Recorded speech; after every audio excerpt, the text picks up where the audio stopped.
Progress.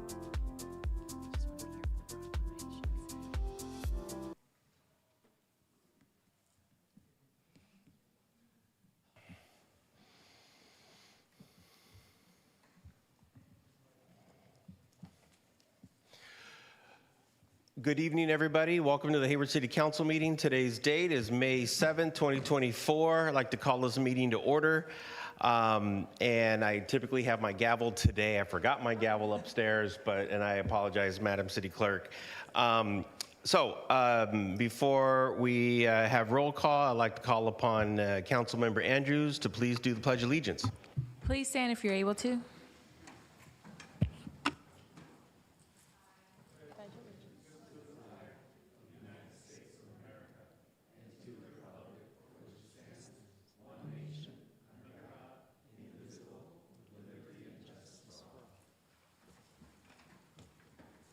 Thank you. Madam City Clerk, if you can please take the roll. Yes, Mr. Mayor. Good evening. Councilmember Andrews. Present. Councilmember Bonilla Jr. Present. Councilmember Goldstein. Present. Councilmember Roach. Present. Councilmember Syrup. Present. Councilmember Cermeño. Present. Mayor Salinas. Present. Thank you. Next, I'd like to have our city attorney give a closed session announcement, please. And I believe he's online.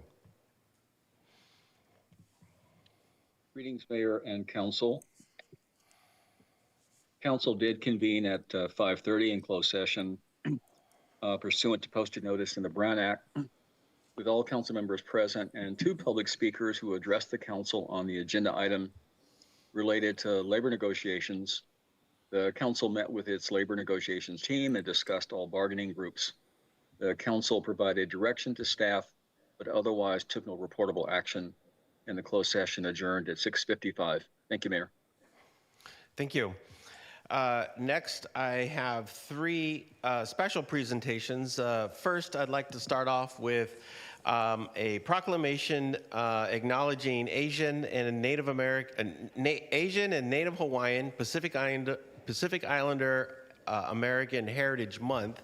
I have three proclamations, and we have three members of the community that are here this evening.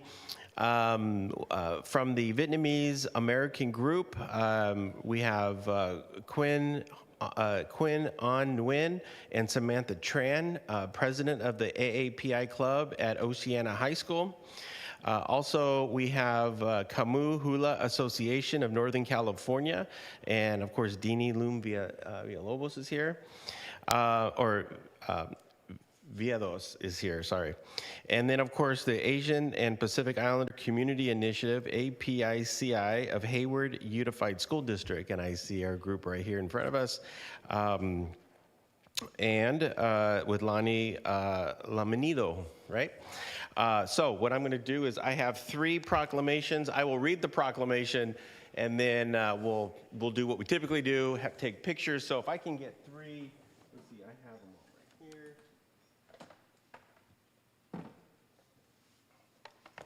Can you hold one?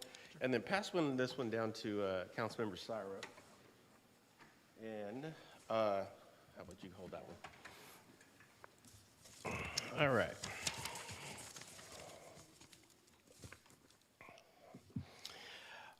Okay.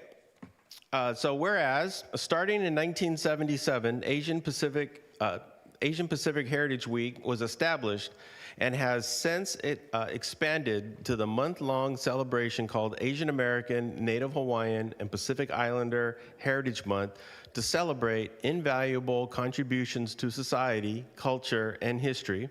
And whereas the month of May is designated to recognize people from across the continent of Asia and the Pacific Islands of Malaysia, Micronesia, and Polynesia, who serve as leaders, innovators, and creators in all aspects of our society, including business, education, arts, healthcare, environment, and government. Whereas in 2024, the theme of Asian American, Native Hawaiian, and Pacific Islander Heritage Month is Advancing Leaders Through Innovation. And whereas the City of Hayward is committed to advancing racial equity in city processes, services, and projects, including in a manner that is culturally responsive to the needs of a variety of Pacific Islander, South Asian, Southeast Asian, Middle Eastern, and East Asian communities. And whereas many local agencies are committed to supporting the lives and livelihood of Asian American, Alaskan Native, and Pacific Islander communities in Hayward, including but not limited to the Kamu Hula Association of Northern California, the Hayward Unified School District Asian and Pacific Islander Community Initiative, and the Vietnamese American Group. And whereas the City of Hayward Public Library is recognizing Asian American, Native Hawaiian, and Pacific Islander Heritage Month with a series of events at both branches throughout the month. Now, therefore, I, Mark Salinas, Mayor of the City of Hayward, and on behalf of the Hayward City Council, do hereby proclaim the month of May 2024 as Asian American, Native Hawaiian, and Pacific Islander Heritage Month. Ladies and gentlemen, let's give them a big round of applause.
Red means go, red. Okay.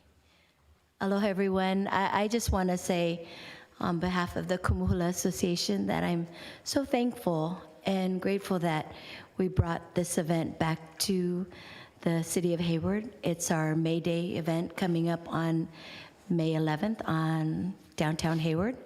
And I just want to say thank you, City of Hayward, for supporting us and giving us the grant that we received to help us to keep our event going.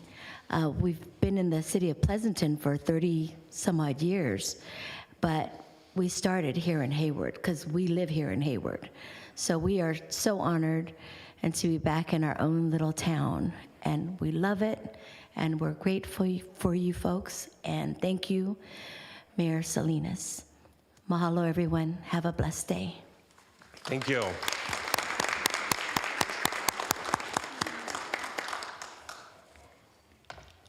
Hello, everyone. My name is Lani Lumido. I'm with me is Miss Sabrina Randa of Parent University HUSD, and my child, Kim Lumido, who is also an advocate for API students in Hayward. Thank you, Mayor Salinas and the members of the council. Thank you for the City of Hayward for honoring Asian American, Native Hawaiian, and Pacific Islander Heritage Month. I am a proud parent ambassador lead in HUSD and also the lead parent for the Asian and Pacific Islander Community Initiative, also known as APICI or APC. APC came about through various advocacy efforts, including my own, as an active parent in HUSD, Mr. Bofete, our board president, and the leadership of Chen Wu Fernandez, and the Parent University under the leadership of Ms. Aranda. There are over 3,200 API students in HUSD, making this the second largest student demographic for HUSD. We are proud to be able to provide APC for students and families in HUSD so that we can intentionally honor and celebrate API culture and advocate for the academic and social emotional needs of all API students and families. Again, thank you so much for this proclamation, and we are looking forward for more partnership with you. Thank you. Absolutely.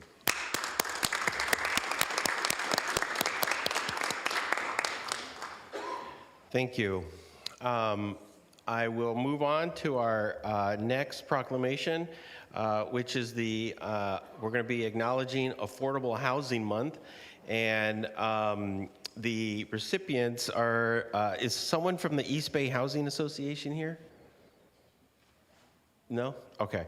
That's okay. We will still read the proclamation.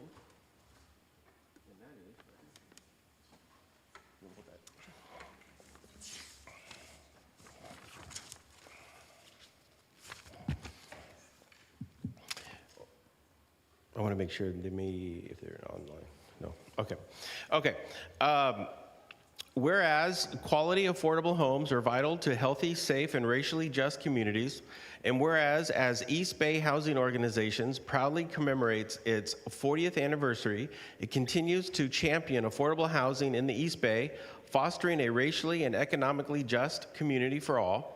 And whereas even before current high inflation rates, increasing housing costs led longtime residents to be displaced, live in overcrowded homes, or experience homelessness, threatening our region's racial diversity and economic opportunity. Whereas stable, affordable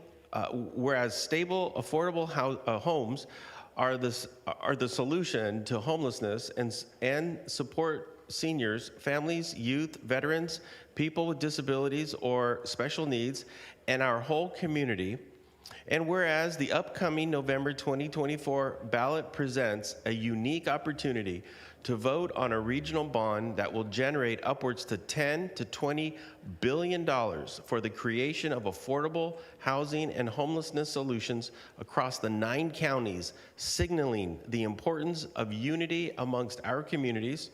And whereas this general obligation bond measure would build and preserve tens of thousands of new affordable homes, house hundreds of thousands of our neighbors, and generate tens of thousands of jobs, and whereas local housing organizations are continuing to recognize May 2024 as Bay Area Affordable Housing Month because regional action to growth, regional housing crisis is an essential part of recovery from the pandemic and the work to ensure that everyone has an affordable and stable home. And whereas East Bay Housing Organizations has organized Affordable Housing Week for 28 years, acknowledging the need for and benefits of affordable homes. Now, therefore, I, Mark Salinas, Mayor of the City of Hayward, and on behalf of the City Council, do hereby proclaim the month of May 2024 as Affordable Housing Month. Ladies and gentlemen, let's give affordable housing a big round of applause.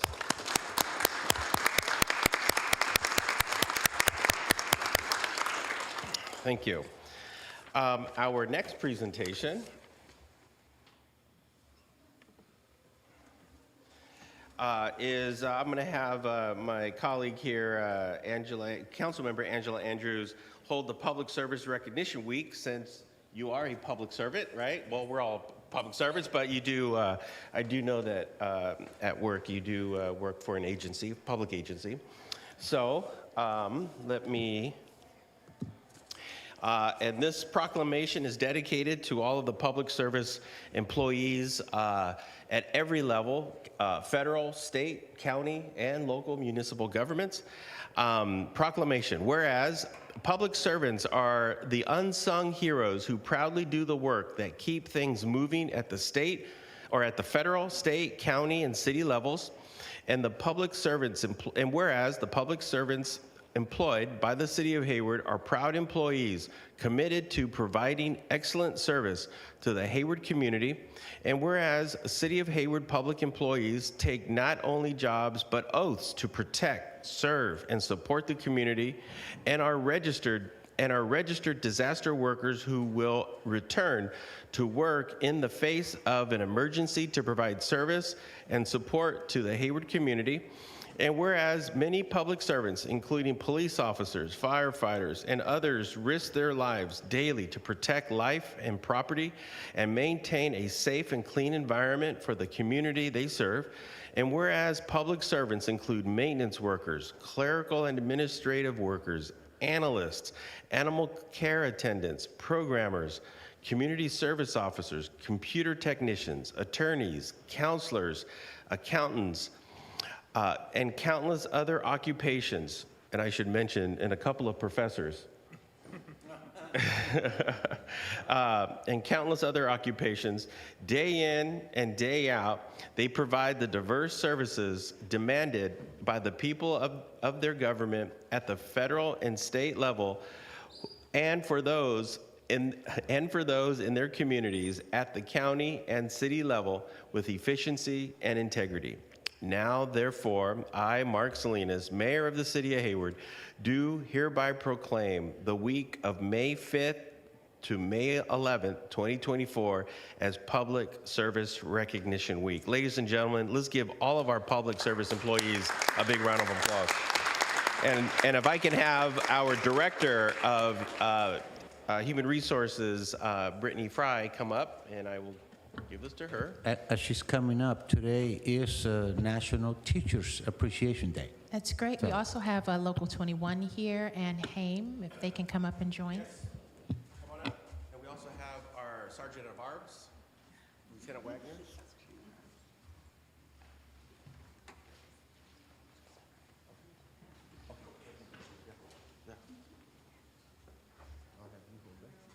And why don't you, wear the green, sport and green, Hayward green.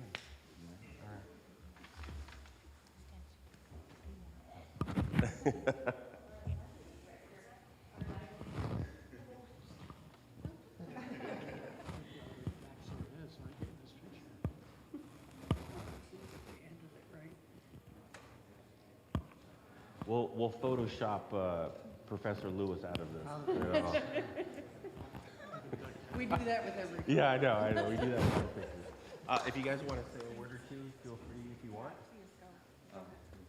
Public comments too. Oh, okay. Oh, or you could take public comment, but this is for public service employees. Thank you for the recognition. We appreciate it. Thank you. I will just say quickly that I truly value all of our city employees, and in the last few weeks, we've had a couple of events where we've gotten to see many of them, and it truly just is helpful to see that and to get to talk to people and see how dedicated and hardworking and amazing our employees are. So I just want to give a huge shout out to all of our city employees. Thank you. And then I was told that representatives from the Asian and Pacific Islander community, I'm sorry, the Vietnamese American group are here, correct? Yes. So why don't you come up, we can take a picture. We just had the proclamation.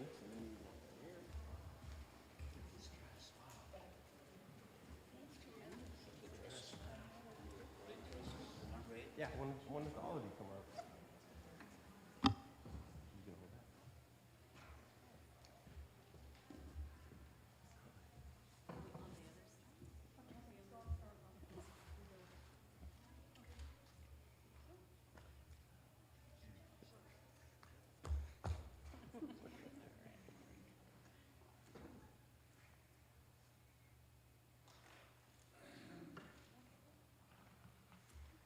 Perfect. Thank you.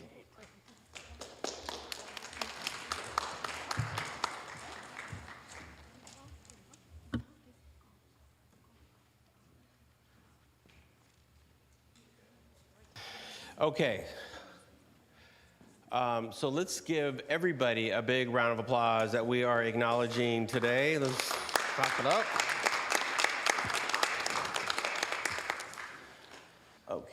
Next, what I want to do is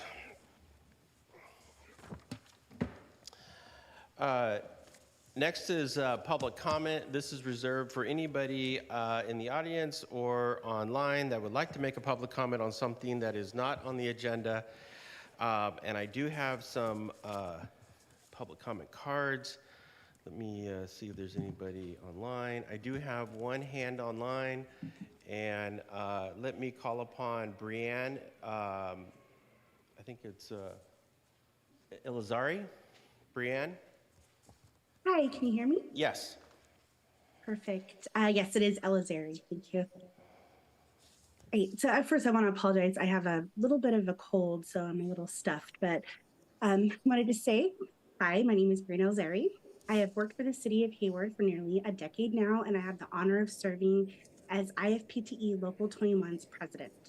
I would like to express my sincere gratitude to the mayor and council for dedicating time today to publicly acknowledge our staff through the proclamation that was just presented. Your consistent recognition and words of appreciation over the past 18 months have not gone unnoticed. As Mayor Salinas aptly stated during the February 6th Strategic Roadmap Retreat, we, the city, could not have gone through an economic catastrophe and a global pandemic if we did not have the durability, the flexibility, and as Mr. and Mrs. Salinas would say, the ganas to staff to get through some of our city's toughest times. I wholeheartedly echo Mr. Salinas', or excuse me, Mayor Salinas' statement. I am continually inspired by the unwavering dedication of my colleagues to our city and to each other. Whether facing economic challenges, a pandemic, political uncertainties, or cybersecurity issues, we consistently rise to the occasion because our deep-rooted care for Hayward and our team members. It is a privilege to be part of such a devoted community. As discussions enhancing our organizational well-being and improving employee recruitment and retention have been ongoing, I recall Mayor Salinas' insightful remarks from the November 7th City Council meeting. To talk about compensation is difficult, but it is a necessary thing to do, time and time again, as frequently as possible. We share this perspective as we engage in negotiations. Recognizing public service entails acknowledging that those dedicated to it deserve fair pay, safe workplaces, and the means to support their families. Every proposal we put forth aims to fortify our existing workforce by laying a strong foundation for future generations. Our goal is not only to attract and retain talented individuals who are just as dedicated to serving our community, but also to cement our partnership and support of the community we serve. That is why we've drafted a proposal that encourages our members to support Hayward businesses, answering a question asked by Councilmember Andrews during the Strategic Roadmap Retreat and restated again by Councilmember Zermenio during a later budget workshop. What can we do to encourage employees to support Hayward businesses? We included this because we firmly believe that Hayward thrives when we collaborate as a united force, working together for the betterment of our community. Before I wrap up my comments, I'd like to leave you with a quote from Councilmember Bonilla Jr. Happier employees produce happier results and better customer service. We all take care of each other, which means we need to take care of our employees. Thank you once again for your unwavering support and commitment to Hayward's prosperity. Thank you. Thank you. Our next speaker is John Varga.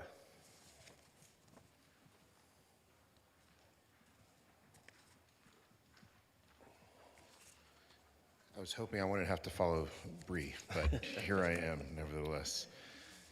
Good evening, Mayor and City Council members. My name is John Varga, and once again, as always, it is my privilege to be speaking with you this evening on behalf of the hardworking and dedicated Hayward City employees of IFPTE Local 21. Once again, thank you to the Mayor and the members of the City Council for recognizing the importance of public service earlier this evening. That recognition demonstrates that the Mayor and the City Council members know what IFPTE Local 21 members have been saying for years. Our work makes the City of Hayward work. And when you, the City Council, recognize public service, you are recognizing the people that are the heartbeat of this city. And as people who keep Hayward running, city workers deserve to work in a safe environment. You recognize that they deserve to be fairly compensated in a manner that allows them to keep up in an ever increasingly expensive Bay Area. And you recognize that it's important to maintain a healthy work-life balance because that's important for everyone. So we look forward to protecting these rights and opportunities and even improving on them, because together, you and me are here, and other concerns together with you, because you are city leaders, and because, as we have seen this evening, you do recognize that it is people performing the work that makes the city work. So we know that you know that together we could make Hayward as great as it can be, because we're best when we're Hayward together. So thank you again so much for this evening. It's very much appreciated. Thank you, sir. Our next speaker is Danny Magalis. And I always worry if I pronounce your last name correctly, so. Magalis. Magalis, yeah. Unless you're going to go Portuguese, then it's Magalhães. Good evening, Mayor, City Council, and members of the E-Team. I'm Danny Magalis. I'm the WPCF Manager of Maintenance, where I've been there since 2004. I'm also the HAME President. HAME is the Hayward Association of Management Employees. Thank you for the honor today, the proclamation regarding public employees. We really appreciate that. It's nice to know that you recognize the dedication of your workers who, by their performance, show you their dedication every day. I stand here today in solidarity with my brothers and sisters from IFPTE and SEIU as part of a coalition as we start to embark on our negotiations for a new contract. Our current contract will be expiring June 30th of this year. Recruitment and retention of employees is still the major challenge that we are all facing, and the city of Hayward is not alone. However, I have been very pleased to see some of our neighboring cities making great improvements by negotiating good packages with their bargaining groups. Good wages are the best way to deal with recruitment and retention challenges that we all face today. An example of that is my department, Public Works. We currently have 31 vacancies. There are 4 that are in the hiring process. So if we do close those, that will still leave 27 vacancies in Public Works. The people who serve this city to keep the infrastructure alive and well, bringing us water, taking the wastewater away, and doing what we need. These are highly qualified positions, and it requires a good wage package to attract and retain candidates for these positions. COLA and equity remain the biggest ways and the most effective means to do this. So we ask you to keep your ears to the ground and find out what's going on with negotiations, and understand that we're in this and we're all looking for fair and equitable packages, but it's in order to help this city. Again, I'm at the Water Pollution Control Facility, soon to become the Water Recovery Resource Center. You still, and always have, as I've said before, have a standing invitation to come down and take a tour and see what we do. You're welcome anytime. Thank you. Thank you. Thank you. Our next speaker is, I'm going to go online with Peggy Guernsey. Peggy, go ahead.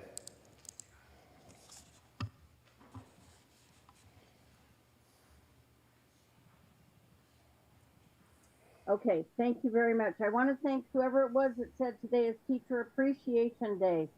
I stand here thanking you for honoring the teachers as public servants. Many teachers worked other jobs before they became Hayward teachers and professors and college professors. Many of them lost their Social Security benefits when they passed their 10-year benefits of service, but they don't quit. They continue to work for our children, our adults, our community. They are a vital, vital part. I know you know we have thousands and thousands of teachers here in Hayward. We've been blessed to have a community college that is a diamond in the state of California and a university that we fought for. And even,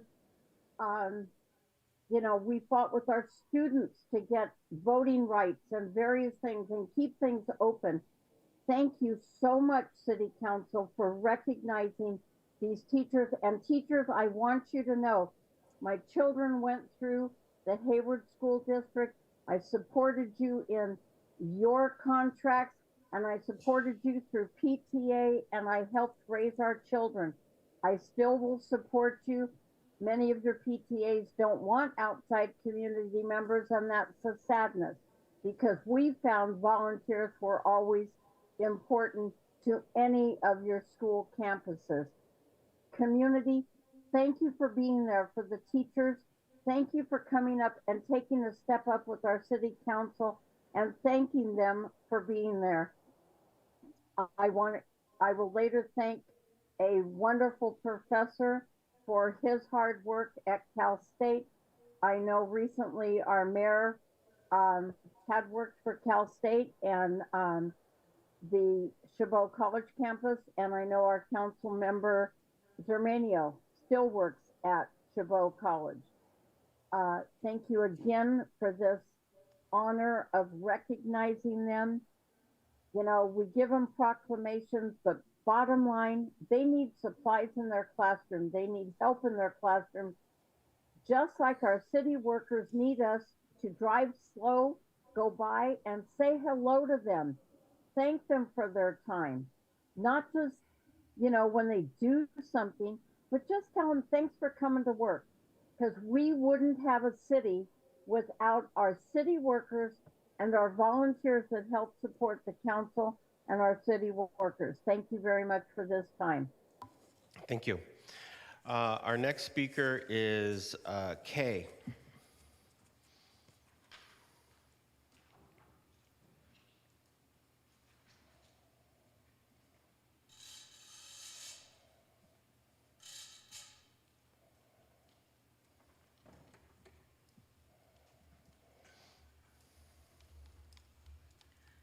Good evening, everyone. Good to see y'all again. Seems you're in much good health. I appreciated hearing the many thanks that was being given out. However, as a tenant, I would like to be able to say thanks, but myself and others aren't able to. The general public, especially tenants, find these things especially extremely appalling, frightening, as it pertains to the city of Hayward, its representatives, such as the housing manager, mayor, city council, building codes, police departments, with how much the city seems to know, enforces, give carte blanche authority to landlords' rights above and beyond what is allowed. What seems to be the city's commitment, ability to hear, understand, communicate, comprehend the rich multi-millionaires, multi-billionaire landlords, such as Cornerstone Residential, parent company Reliant Group, and others such as was done and continue to be done with Leisure Terrace Apartments ownership, and others, especially since the year 2019. The city giving these rich landlords rich welfare for and from which tenants paying rent to these exact landlords don't benefit and are suffering to the point of even being displaced, homeless, while paying monthly rent to these exact landlords. Tenants not having a place, a unit to stay in. These two groups together seem to be in bed with each other by all these actions mentioned herein, insisting that landlords, for the rental payments that they receive, don't have to provide tenants possession, occupancy, peace, quiet, enjoyment, habitability, safety, security, use, etc., of a unit or a property's facilities. This city, along with landlords, insists that landlords have the right to use housing requirements, laws, processes, etc., only as weapons, tools of harassment, abuse, etc., against tenants to create tenants' displacement and homelessness. This city refusing to hold landlords accountable, responsible, including agencies they pay, to do so-called help tenants in these types of situations. The city itself, actions of eroding, removing, rent stabilization, tenant protections, non-enforcement of housing violations, especially against rich landlords. Okay, Yes. your time is up. Thank I you. apologize. And I noticed that you have another card that you're speaking on behalf of somebody else. Who is this other person? Right there. Okay, and you want to come up and no? Okay, because this is like the third week in a row that you fill out 2 cards, and it's And a you little have a unfair problem. for other public commenters, but I'll do this one last time. Okay, I'll That's do the this. public commenter that I'm speaking on I behalf know. of. I'll do this one last time this week, but Are you saying she doesn't have a right to speak and have I'm not appoint saying somebody that she on her doesn't. If behalf? she has a right to speak, she can come up here and speak. But She's I asked will me to allow do it this. for her, and you're having a problem with that, hearing from the public. Okay, I will allow it this week, but next week I'd like to see more people participate in the issue. And okay? she's participating so through go me. right ahead. Go ahead. She's participating with my help. Proceed. And the city finds that a problem among all the things to find a problem with. Proceed. Interesting. Sir Mayor Salinas.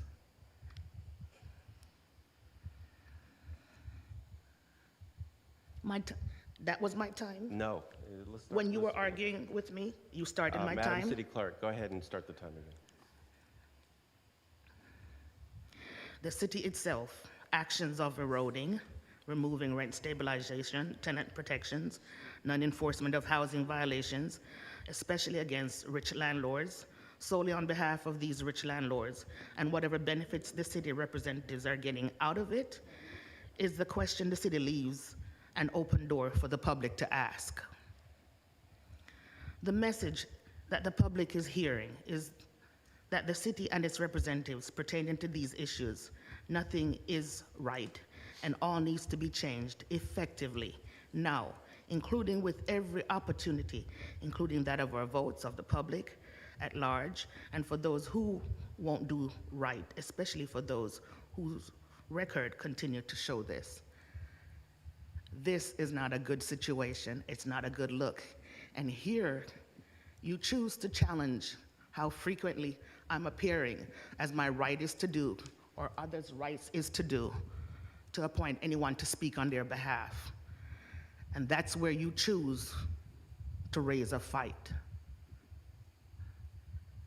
That doesn't seem right. This doesn't seem like public service. This seems like personal interest service. I understand you don't appreciate my coming up every week and being this constant voice for what is out there happening for those who are afraid to speak. And I don't see any boldness or any ingenuity. I see a status quo that has not been serving the public well. And I would appreciate a reconsideration of your status quo and what is supposed to be your intent on purpose in filling these positions. They are here to serve the public, not just special interests of landlords. You are here to serve the greater good and do a greater good, not a specific minority, rich population good. I don't know how much more that can be emphasized or how much more it needs to be said for you guys to have a comprehension of what is happening out there. You are hearing these stories and are turning a deaf ear, disregarding the people who are suffering. with your rules and policies that you're implementing or choosing not to implement in regards to these situations and these concerns. They are not going away. Remember Oakland. Continue on this path and we're not far from it, or worse. Thank you. Our next speaker is Shireen Ram.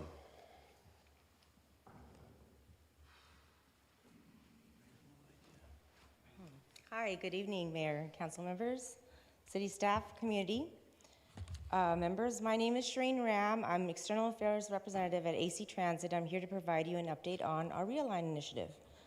Realign is a review and update of our entire bus network, working within existing operator count and budget resources aimed at meeting the needs of our riders in the post-pandemic era. AC Transit will launch the next phase of Realign public outreach on May 15th. Public outreach will run from May 15th through June 5th, so I encourage you and your staff to review and weigh in on the Realign draft plan at actransit.org/realign. Visit the AC Transit website, where starting on May 10th, you will find a matrix of proposed route changes available for advanced public viewing.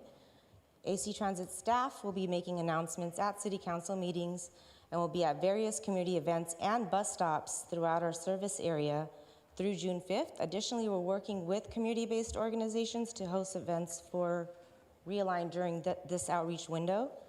We'll be holding 2 public workshops to review the proposal, first on May 23rd and then again on June 5th. June 5th is the last opportunity to comment on the draft plan before the plan moves to draft final plan.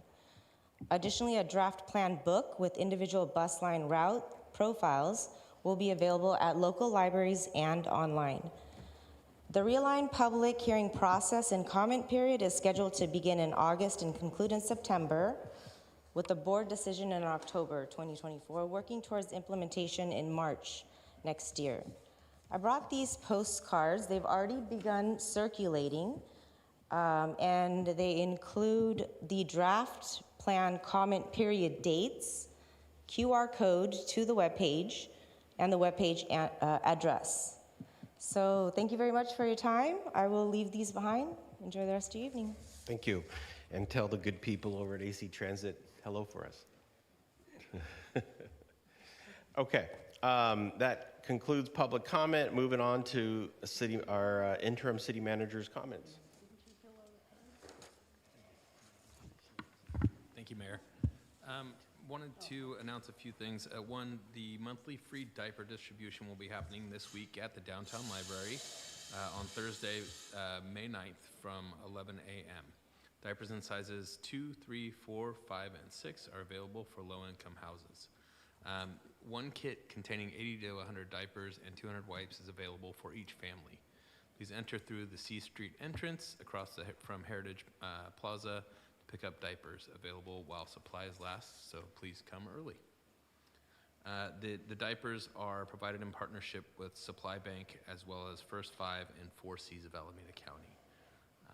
So next, the East Bay Greenway Bike Lane Project team, including staff from the City of Hayward, Alameda County Transportation Commission, and consultants will be hosting a pop-up event at the Hawaiian May Day Festival mentioned earlier this Saturday, May 11th from 11:45 to 3:30. The goal of the pop-up is to share information about the project and direct community members to a survey to understand how the currently use of East Bay Greenway corridor, their experience walking and biking along the corridor, and what kinds of improvements they would like to see. The event takes place near the intersection of B and Main downtown. A similar event will be held May 20th at the Eden Greenway Hot Meal and Grocery Giveaway as well. Additionally, the city is hosting an online Zoom meeting this Thursday at 5:30 p.m. To update the community on the Orchard Avenue traffic calming project. We'll be providing information on the short-term plans to develop and respond to feedback received from the first community meeting on January 22nd, 2024, and identify improvements, including the reduction of lanes along Orchard Avenue from Joy Street to Mission Boulevard, and operational modifications to the roundabout and the intersection of Orchard Avenue. Mission Boulevard and Carlos B. Boulevard. For residents interested in attending, they can find a link on the, for the meeting by visiting the city's webpage and searching Orchard Traffic Calming.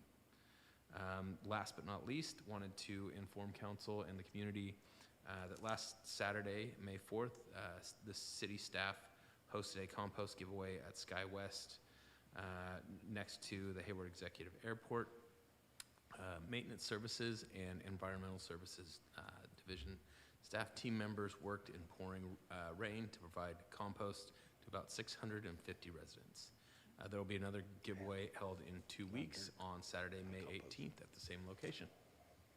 Thank you. Thank you. And for those who are watching from home, you may have, you do see a different cast of characters over there on that side of the dais, or actually a couple. First, I just wanted to acknowledge our two assistant city managers. Of course, Regina Youngblood is our continuing assistant city manager. And then, of course, our new interim assistant city manager, Adam Kostrzak, who comes to us by way of the IT department. And then we have somebody who replaced him at the IT department. And then, of course, our interim city manager who assumed the duties on Friday right at 5:01 p.m. And interim city manager Dustin Clausen will fill this role until we finish a search and find a permanent city manager. And so I just wanted to welcome the two of you to the dais. I know, Mr. Clausen, you usually sat up here in the dais. Now you just changed chairs, as they say. But welcome. Thank you. Yeah. Okay. Next, move on to our action items, to our consent calendar. I did want to pull item number 4 for later consideration, and then we have been asked to pull item number 9. And does anybody up here have any other to pull? If not, let me see if not. I just have a comment on item 6. Okay. Hold on, item number 6. Okay. Okay. So first, let me call upon. We do have a public comment. We do have a public comment on item number 9. And speaking of public servants, Professor Lewis.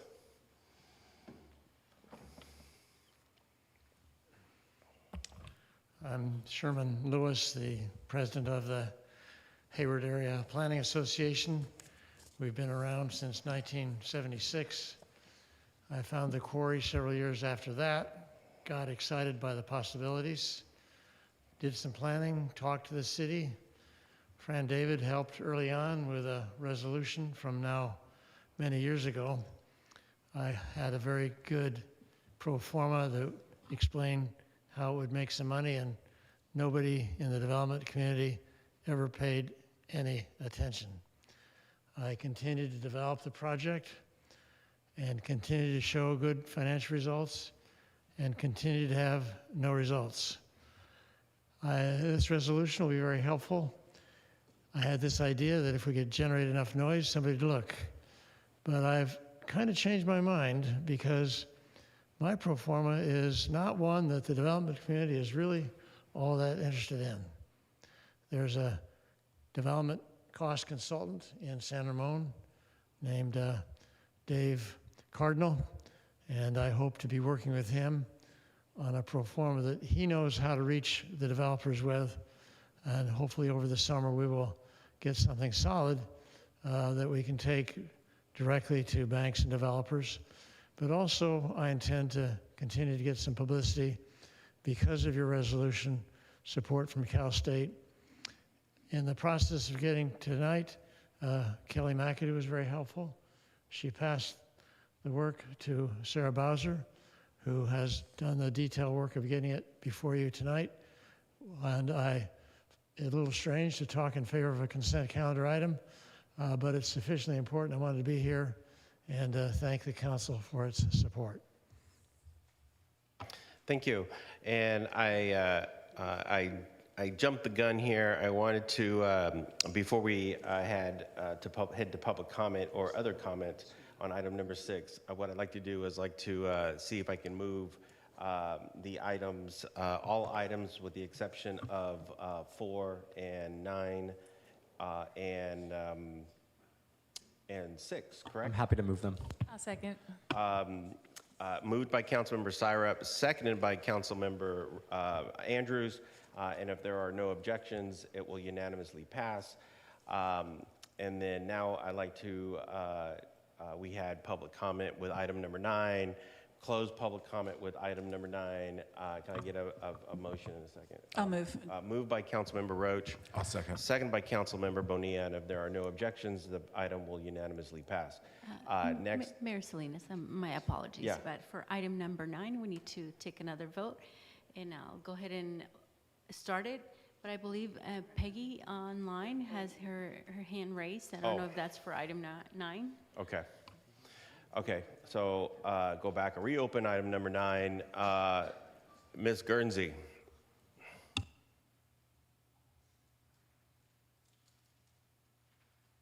Yes, I had a comment in regards to item number 9. Go ahead. I want. Go ahead. Okay. I wanted to say how much in support I was of item number 9. It's the first project I have ever seen in Hayward that supports housing for teachers in our community as long as I've been around, and I've been a homeowner over 53 years, as you know. Alameda County and has considered, I wanted to be a teacher, but I had never known any project. We've had these projects. This project finally does it, and it's about time, and a great idea, and affordable, and accommodates singles as well as families.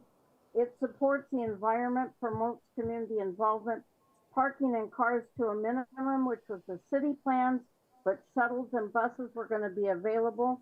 This project can reach out to the Hayward School District so that when they go to recruit teachers, they can say that they have support a village for teachers, and that might help them, that they can help qualify for an apartment or a home. And that would be another first in Hayward that we would be wonderful for. Quality housing for local teachers. Please, council members, I don't know why it was completely removed. I respect Professor Sherman, and I will follow this very much, but please, please support this project. Your support will bring in developers and investors. If we don't plan it and we don't ask them, they will not say yes. Let the teachers hear you say yes. Thank you very much for your time and letting me speak at this point. Thank you. So I'd now like to close public comment, and I'll entertain a motion in a second. And moved by Councilmember Roach, seconded by Councilmember Bonilla. And I believe if there's no objections, it will unanimously pass. Or do we need to take a? Yes, I started the voting. Okay, so we take a roll call vote. Okay. Or we take a vote. So.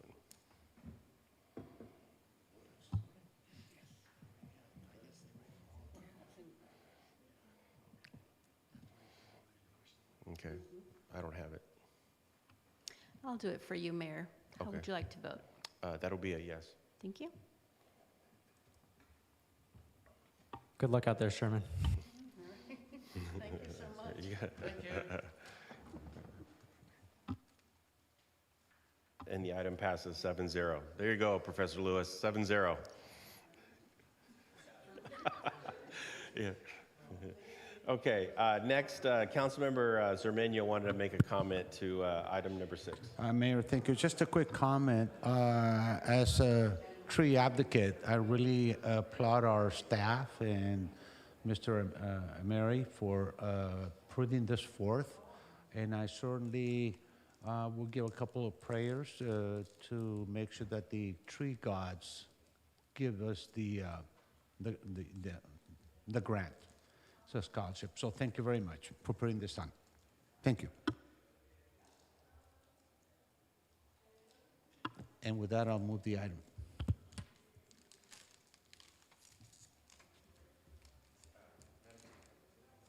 I'll second.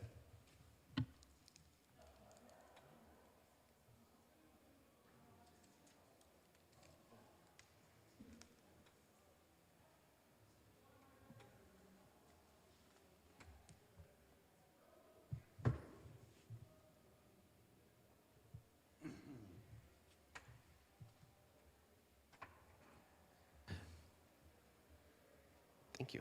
Thank you. Okay, so it's good to have a referee in the room. Item number 6 was included in the vote that we just took, but we now need to vote on item number 9, right? Number 9? No. Number 4. Number 4. Since I pulled it, I move that we pull item number 4. If I can get a second. Moved by Mayor Salinas, second by Councilmember Salinas, and if there are no objections, it will unanimously. Oh, We're voting to pull the item. yes. Okay. Yeah. No objections. And if no objections, it will unanimously pass. And Mayor Salinas, I believe Peggy is also with her hand raised. I don't know if it's for this item. Okay, let me. Well, we've already closed public comment, correct? Well, the item number 4 was pulled, so we were taking that Oh, as okay. a separate item. Okay, so before I make the motion, let me open it up for public comment. Ms. Guernsey.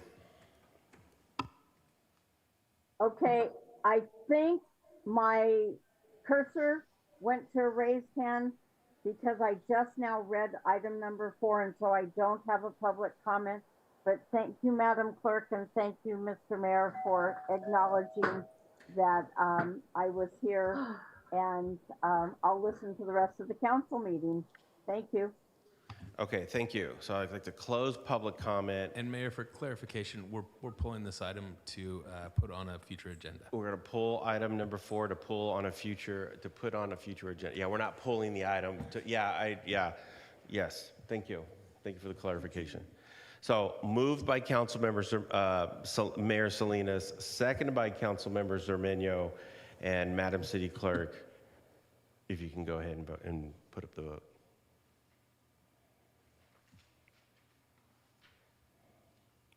And thank you, Geraldine. I'm voting. Can I ask a question? Do we need to vote to continue it to, because we're not taking action this evening. Yeah, that's why this is making me uncomfortable. This is So- the item. Sorry. Sorry. I think you, my apologies, Mayor. I think you are moving to continue the item, and I think that's the vote, to continue the item. Okay. The way I understood it. Okay, so we are moving to continue. Let me clarify. The motion is to continue item number 4 because, to answer any questions, because there are edits that need to be made for future drafts. And there were a couple of edits that were found, and those edits will be made and will be brought back for a future meeting. Okay, and I'm okay with that. It's just that what I'm reading in front of me is the item as it was in the consent calendar, and the motion is to adopt that item. So are you saying that you'll change that wording in the minutes? Correct, because Okay. that's the default of the system. Thank you. Okay. Okay, you can go ahead and process the vote. And the item will be continued, and it passes 7-0 to be continued to a later meeting. Okay, thank you. All right. Yes, that was part of the package vote we took earlier. Okay. Okay. Whew. Our next item is our work session, and this is item number 10. This is our capital improvement program work session. Review of the recommended capital improvement program for fiscal year 2025, fiscal year 2034, 2025 through fiscal year 2034. And this report will be delivered to us by our Public Works Director, Alex Amiri.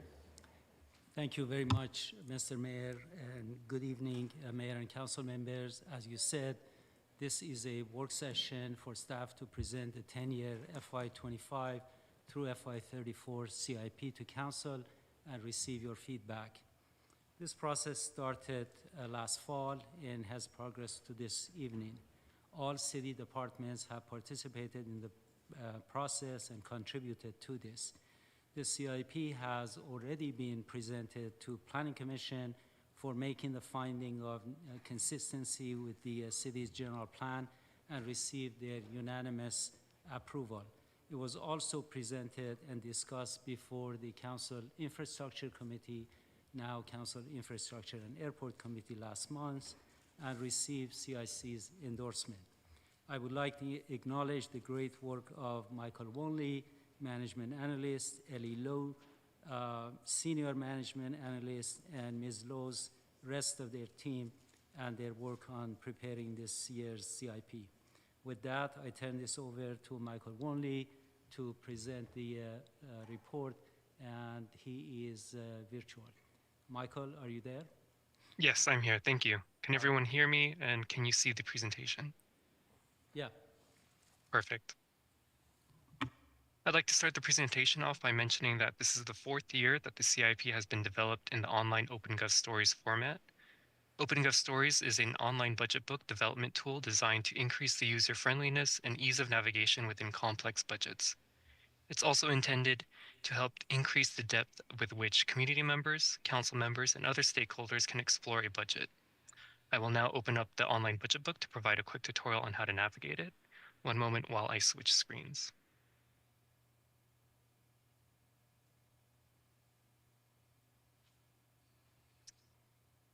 The online version of the can be accessed at www.hayward-ca.gov/CIP. On the CIP webpage, you'll see a blue bar, which will take you to the online version of the CIP. This is the recommended viewing experience for the CIP because it includes a number of interactive tables and charts. If you would like to view a printable PDF version, you can click just below the blue bar here to view the entire CIP document in PDF format. There's also a new section on the website which includes the fiscal year 2024 CIP semi-annual progress report where users can view status of projects. Now I'll go back to the online version of the CIP OpenGov platform by clicking on the blue bar I mentioned earlier.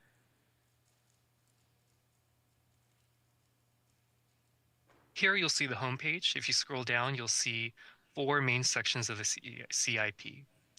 First, the introduction section includes more information about the city's elected officials and organizational chart.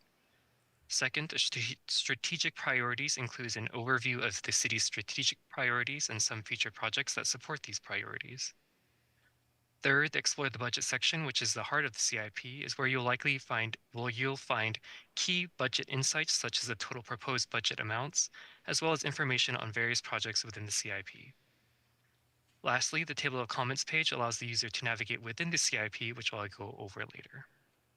First, we're going to click on Explore the Budget. First, within the Explore the Budget page, you'll see at the fiscal year 25 CIP at a high level. The recommended fiscal year 25 budget is $161 million with a total 10-year budget of $1 billion.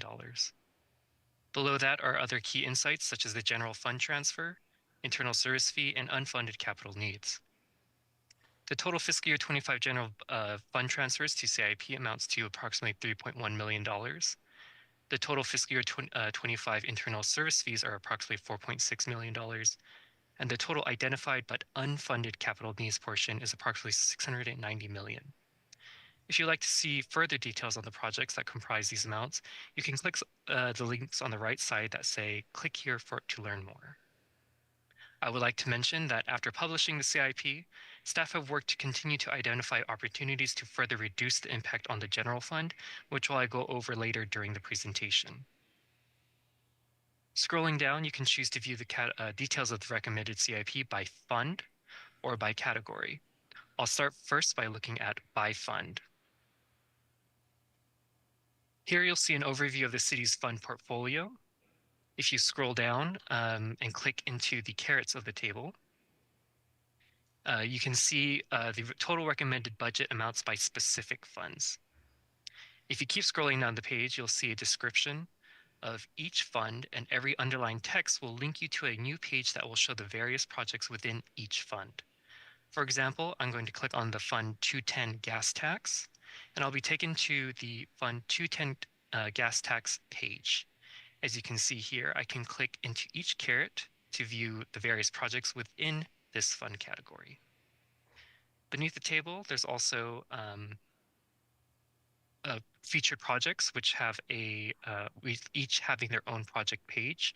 For example, if I click on the fiscal year 25 pavement rehabilitation project, I will see an image and description of the project, along with an overview of revenue sources that contribute to this project, as well as the expense budget for this project. Now I'll go back to the exploit the budget section using the back arrow keys. And this time we're going to explore the CIP by category. Once again, you'll see a pie chart of the fiscal year 25 total budget, but this time it's broken down by category. Just like the fund page, you'll see a table that populates below the pie chart and allows you to see the projects within the total budgets. If you continue down the page, you also see each category. For example, I'm going to click into Livable Neighborhoods link, and I'll see a description of what that category is, and then another table with projects and budgets that are in this category. Similar to viewing by fund, the bottom of each of this page will show you all of the featured projects within this category. In this case, parks and buildings, traffic calming, pedestrian and bicycle improvements, etc. Now, once again, I'm going to go back to the Explore the Budget page to highlight the appendices. If you're looking for a specific project budget, but aren't sure how to find this project, you can start with Appendix A for all project budgets by category. The Appendix A page will show an expanded view of every project and its budget. Users can search for keywords by using Control or Command F. In this case, I'm going to look for the word pavement. And it's going to highlight every project with the word pavement in the project title. And that's one way to look through it. Going back, if you wanted to look for a specific project description and aren't sure where to start, the best source would be Appendix B, All Project Descriptions and Funds. On this page, the search functionality is actually built into the table. And you can click the caret here, and again, let's search for pavement. Hit OK, and it'll bring up all project titles with the word pavement in them. The best way to restart your search is to click the refresh button like so. Okay, lastly, I'd like to point out the table of contents section, excuse me. If you are ever lost or want to start over, the bottom of every page should have a link to the table of contents. When you open up the table of contents page, you'll see an overview of the structure of the CIP and links to every single page within the CIP. This is the best way to navigate to a particular section or page quickly. The three main sections featured on the homepage are also here: the introduction, strategic priorities, and explore the budget.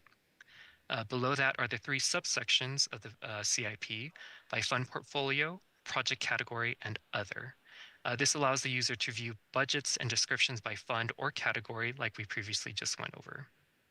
The last section for other shows the appendices as well as the CIP and PDF link. The CIP PDF link. The semi-annual progress report for fiscal year 25 will be linked later this year as projects make progress. And this concludes our tour of the online CIP book. I'm now going to return to the presentation. One moment while I switch screens.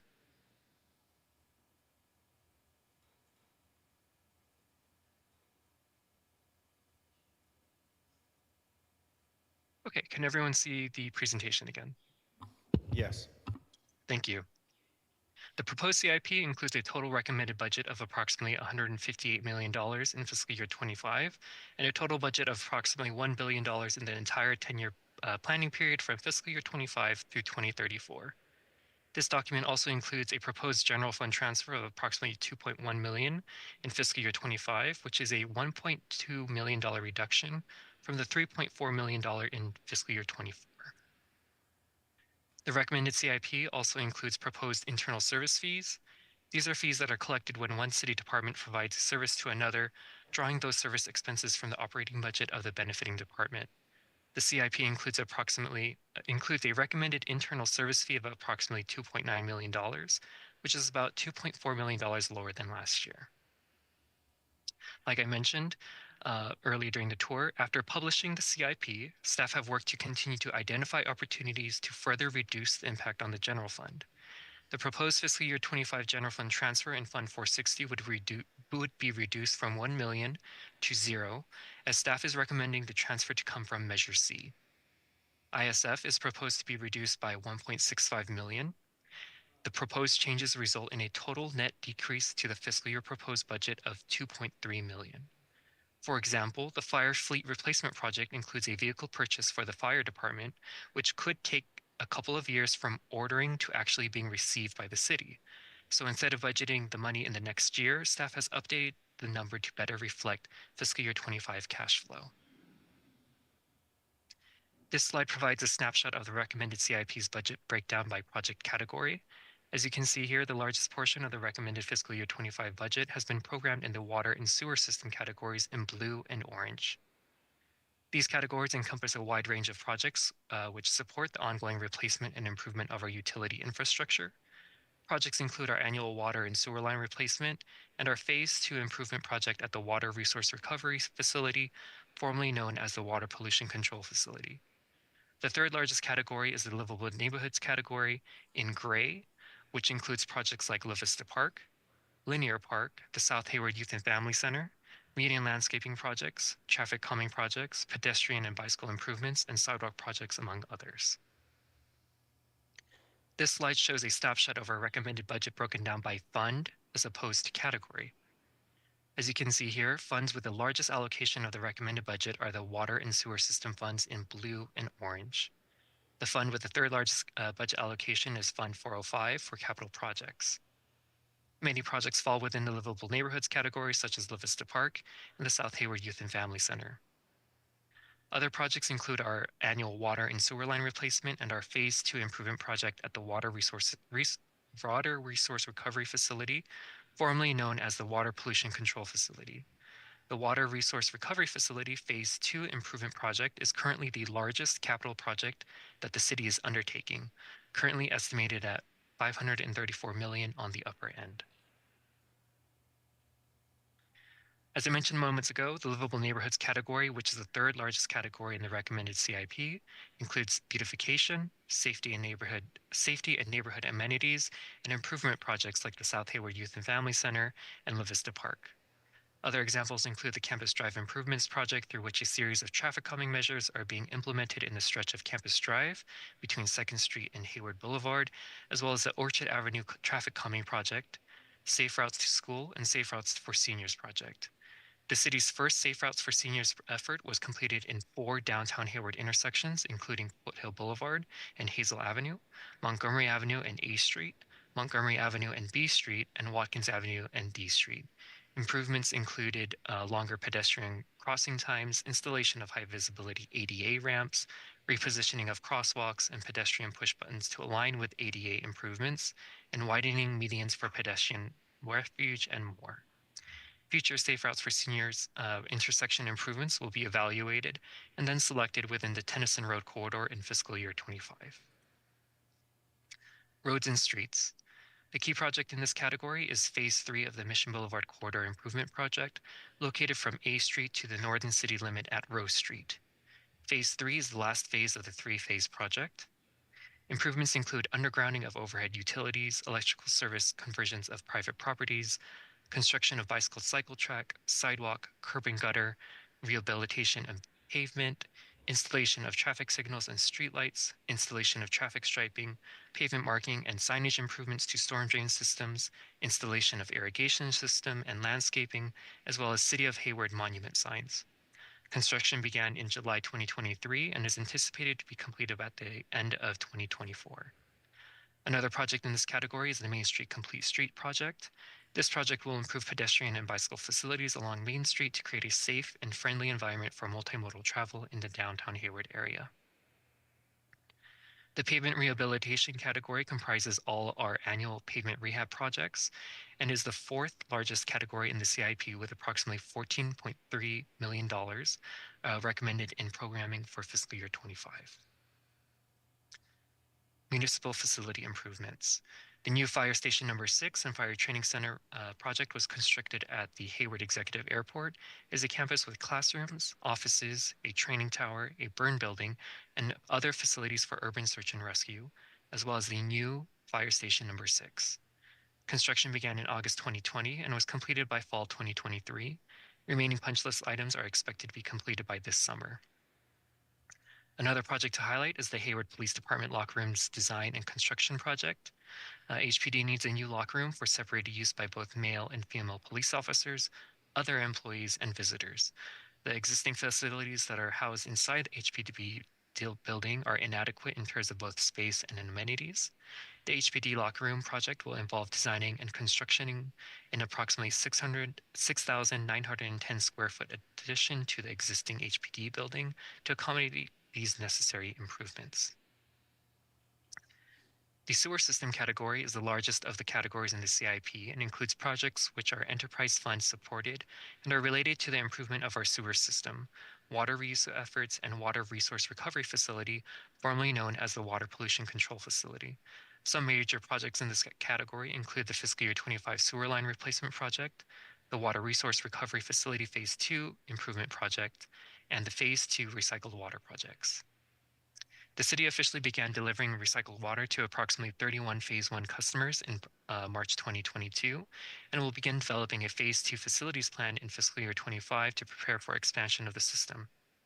Pictured on this slide is the recycled water sign that has been set up at Rancho Arroyo Park, which is one of our Phase 1 customers. Phase 2 will involve increasing the recycled water customer base, which will require a master plan and the design and construction of an expanded treatment facility to meet the increased demand. Water system projects are also enterprise funded, supported, and are related to the improvement of our water system, as well as projects which promote water conservation. Some major projects include the cast iron water pipeline replacement program, as well as the annual water line replacement project, through which we aim to replace 2 miles of water pipeline every year. The fleet management category is comprised of projects involving the replacement of fleet units in various departments, divisions, or work groups, and other city-related vehicles. Fleet purchases benefiting the fire and police departments are predominantly funded by transfers from the general fund, while those benefiting the airport, stormwater, sewer, and water divisions are predominantly supported by enterprise funding. 2 projects in this category include the citywide EV charging strategy upgrade and publicly accessible fast charger projects. Both projects will be contingent upon receiving funds through the Federal Infrastructure Investment and Jobs Act, which we intend to apply for. The equipment and software category primarily includes equipment-related purchases supporting the fire, police, and information technology departments, such as the purchase of radios, fleet cameras, and replacement of aging fiber optic lines between city facilities. The recommended fiscal year 25 CIP includes approximately $5.6 million in this category.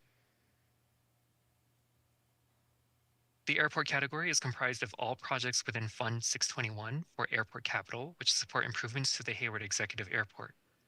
Some key projects include Taxiway Zulu pavement rehabilitation, as well as the Sulphur Creek Safety Enhancement Design and Construction Project, which is anticipated to begin after fiscal year 2025.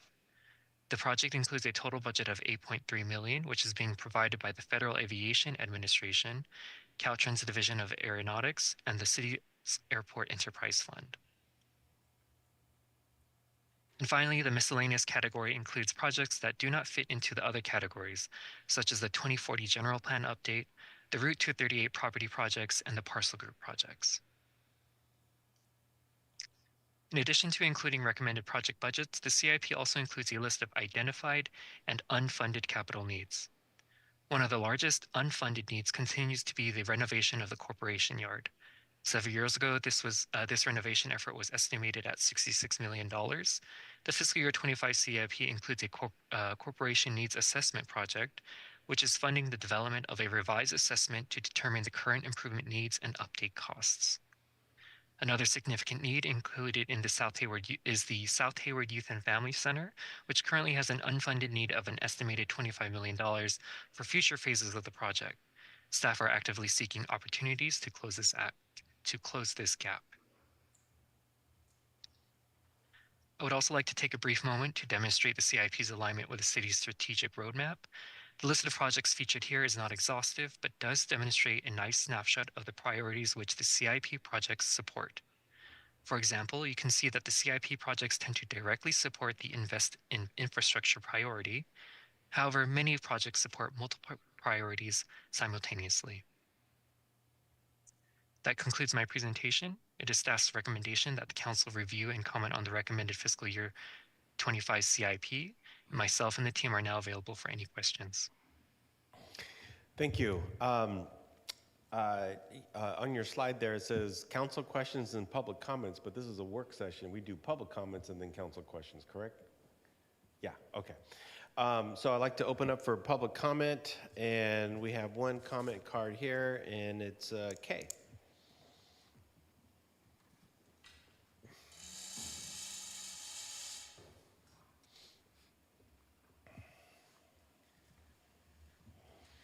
It's good to hear that there's a budget going forward, that part and process of the city work is being done.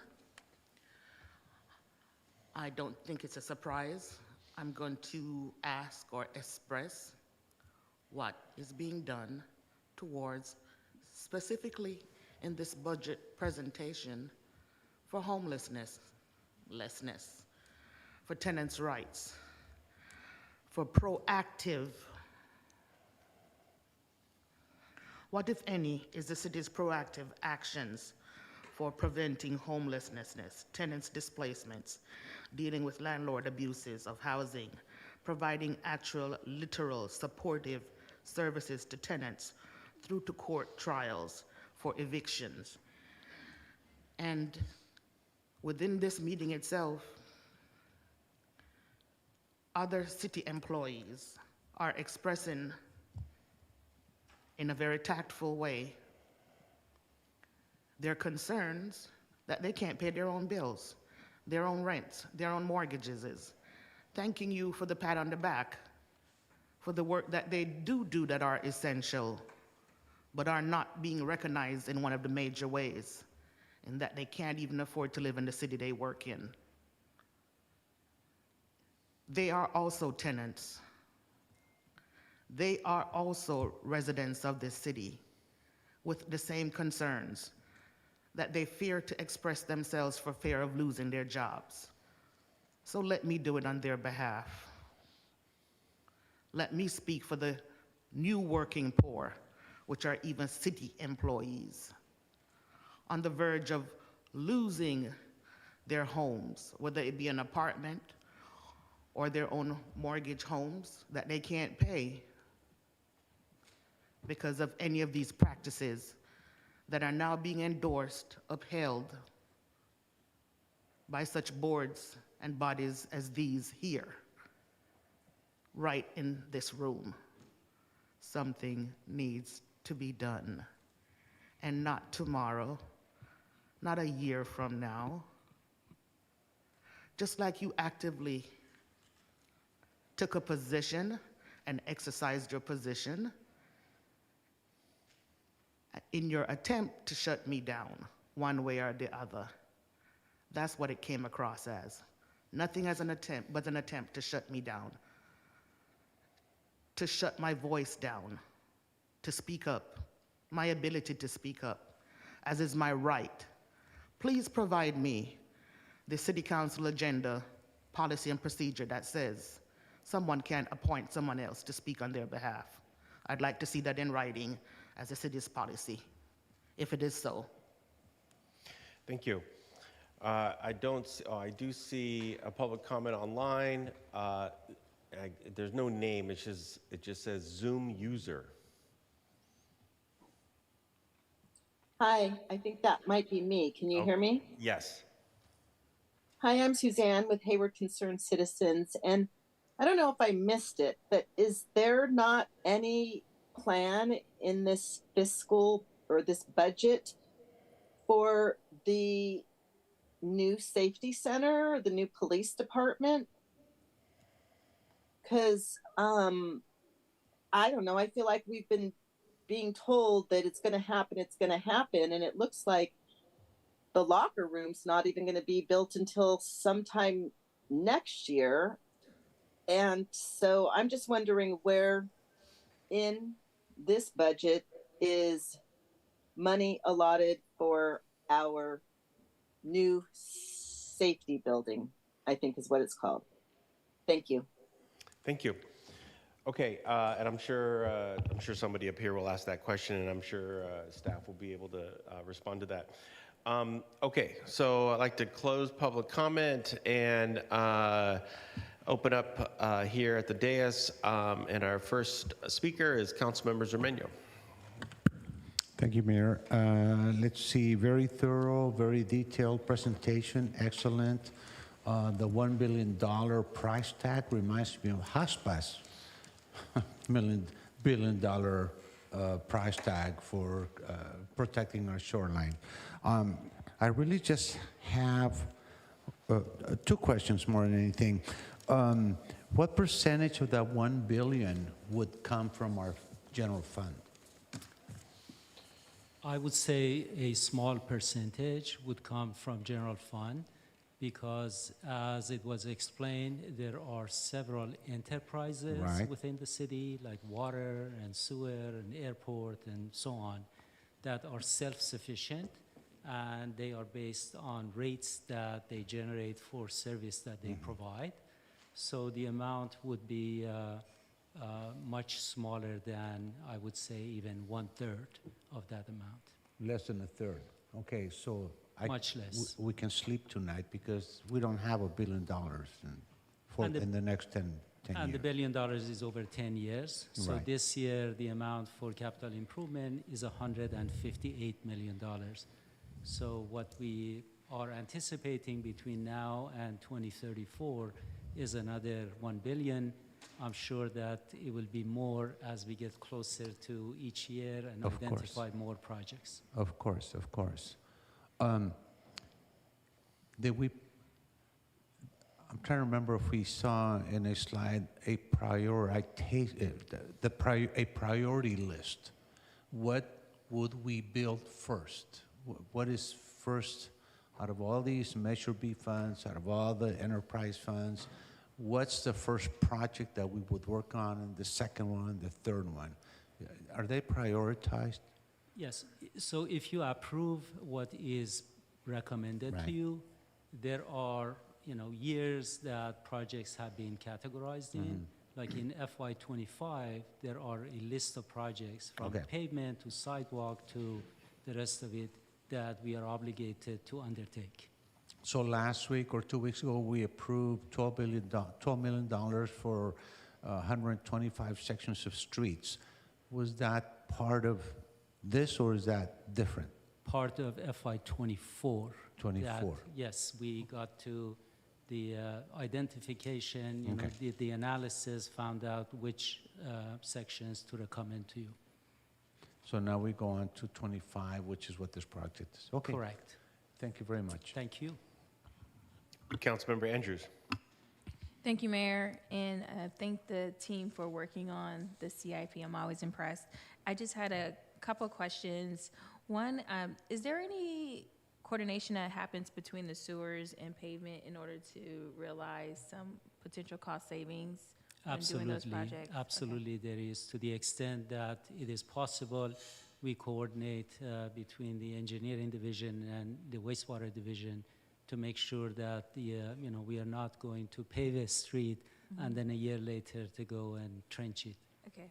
And how is that budgeted? So you just pay for the sewer line out of the sewer budget and the pavement goes to the pavement project, or is there some kind of percentage? How does that break out? Correct. The sewer enterprise is responsible for everything related to replacing the pipeline, backfilling, and paving and restoring the pavement. Okay. Then the pavement project will be responsible for repaving the street at a future time. Okay. And then had a question about the categories. I saw that in one category was called sewer replacement, then another category was line replacement, and then they had different streets for identified as part of the lines that were going to be projects. So is this just for unidentified pipe? So wastewater is a huge category. It includes pipeline replacement, but we also have many reservoirs, many pump stations, many pressure regulating stations. So all of those are also funded by the water enterprise or the sewer enterprise, as the case may be. Okay, that makes sense. And then wanted to know if I saw a couple of projects for Safe Routes for Seniors, as well as Tennyson Complete Streets, and wanted to see if there's some coordination, because I think you know what I'm going to ask about is Caltrans and the exit off 880. Just wanted to see if there's some coordination that can happen with the state to make it even more safe off Tennyson. It's causing a lot of accidents, and just wanted to see if there's anything that can be done. We are in frequent conversation with Caltrans regarding the need for improving pedestrian access at that interchange. They are currently, as you know, working there, but the work that they are doing is not sufficient to do much towards that goal. But we are constantly talking to them about opportunities that may come up. We also independently applied for a grant to see if we can secure funding to pursue it ourselves with Caltrans. Okay, is there any kind of advocacy that we can do? Please let us know if there's a specific grant or reaching out to our state representatives. Absolutely, absolutely. That was a RAISE federal grant that is very, very competitive, and we always come to you for letters of support and assistance. Thank you. And then I'm happy to see public art is in the budget, and how is that going to be managed or administered? Is that strictly for murals, or is there other parts of what? Based on the council has expressed, we are looking for different opportunities for implementing that goal. For instance, when there are opportunities for crosswalks, we are thinking about implementing crosswalks that meet the requirements of the state MUTSD, but also incorporate some artwork in them, such as the ones that we have for the linear park, connections. Okay, great. And then I'm happy to see increased security funds or security for Watkins Garage. Are there any other, I know that we have a budget for city facility update. Is there going to be any other updates similar to what's happening at Watkins, or is that the only one identified that needed it? So Watkins is a priority right now because of some situations that we have had there. But security is always number one priority, and we pursue it as the funding is available and the need is there. Okay, great. Thanks. That's all for me. Councilmember Syra. Thank you, Mayor, and thank you for this report. The OpenGov story is a really powerful tool, and being able to dive into specific city projects with that level of granularity is a level of government transparency that I don't think should be taken for granted. Just had a few questions, maybe this one for you, Interim City Manager, just for the public's knowledge. Can you help explain the difference between this capital improvement budget and the remainder of our budget, which covers a lot of staff positions and services? Sure. We have two main budgets, if you will. This is the capital side of things. So it's going to be projects, infrastructure, different multi-year efforts around the city. Our operating budget, which we'll discuss for the first time at our first work session on Saturday, covers day-to-day operations, including our people, being the largest part, any services that the city contracts, the grants that we offer to the community, et cetera. Thank you. And then I'm sorry if you asked this, Councilmember Andrews, did you already address the police building and the Measure C extension yet? Was that addressed? It wasn't. I'm happy to if you'd like me to.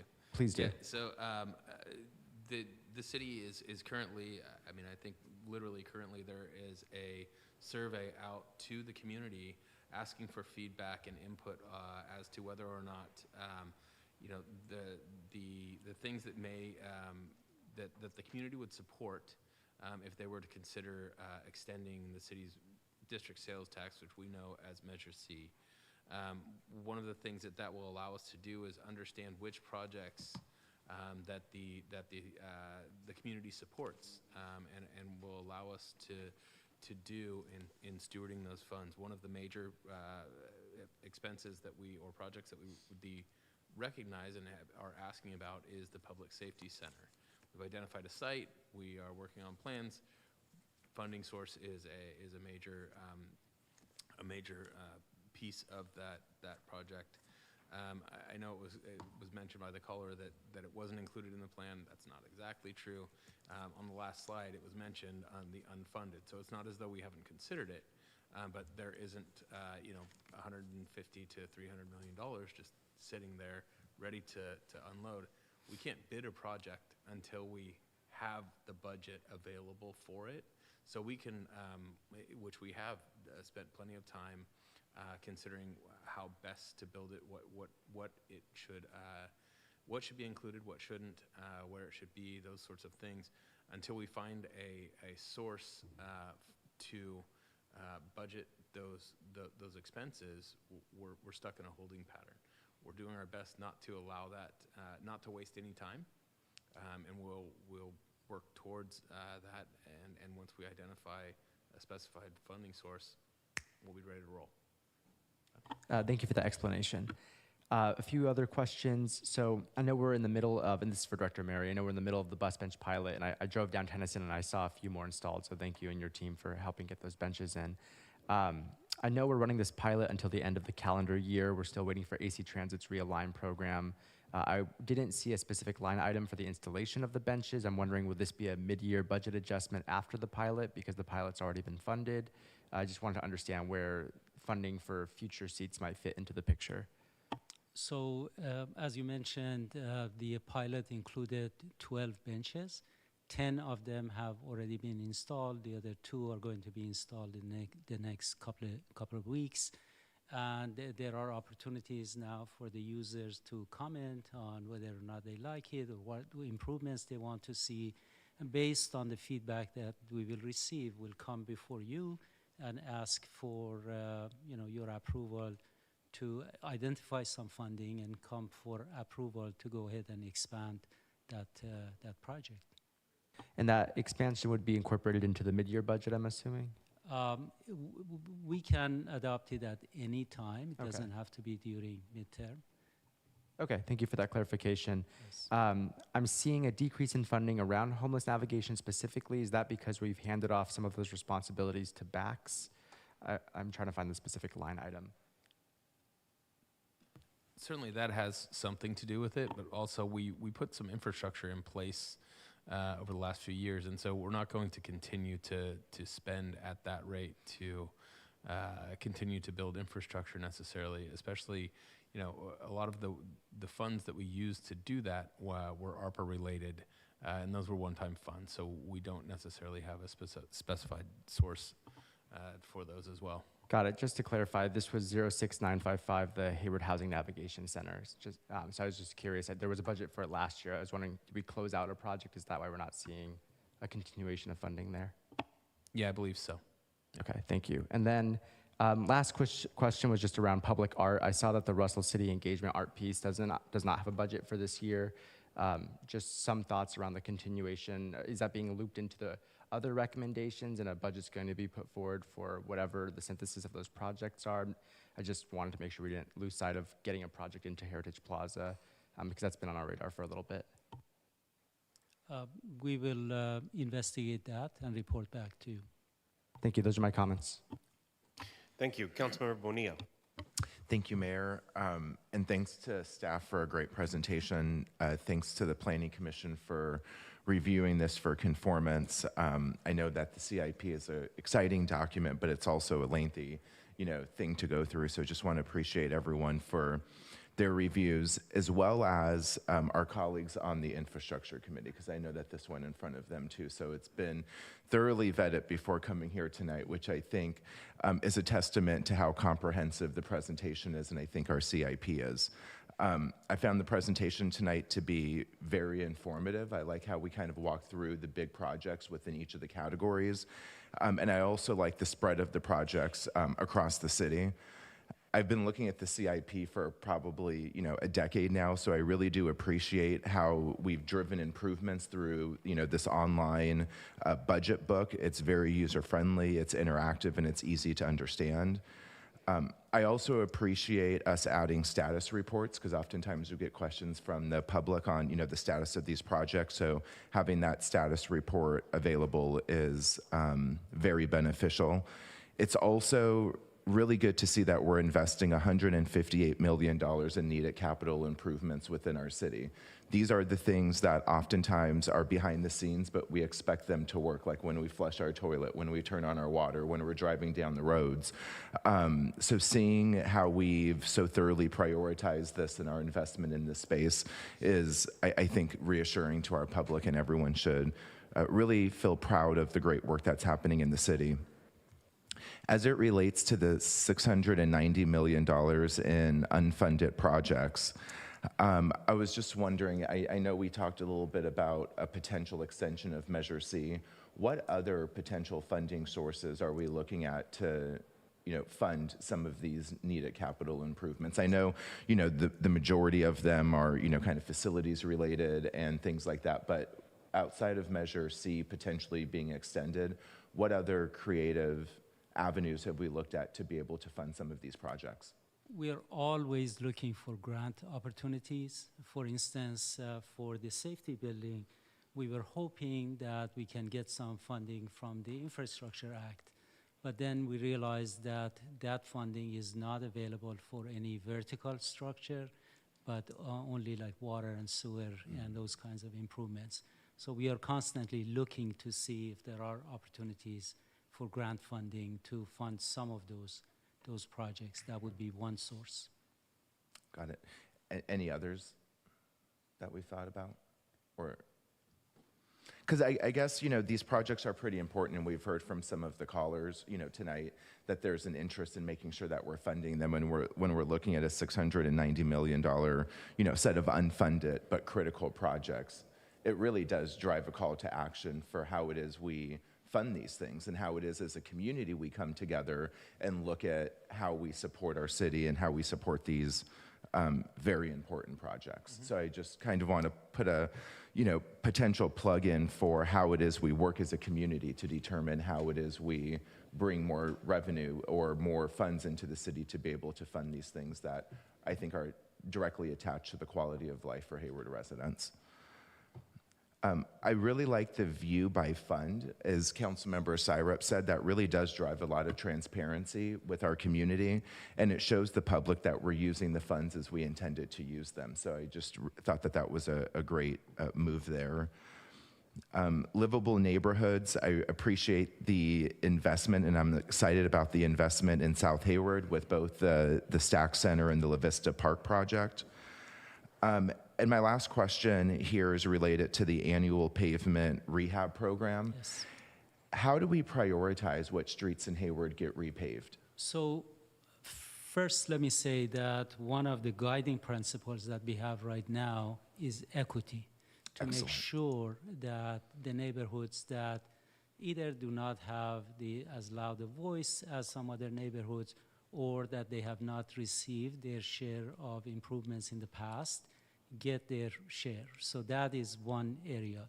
And the other one is, of course, related to technical observations, doing inspection, making sure that the streets are in need of various type of improvements, whether it is a repaving or resurfacing or some other improvements.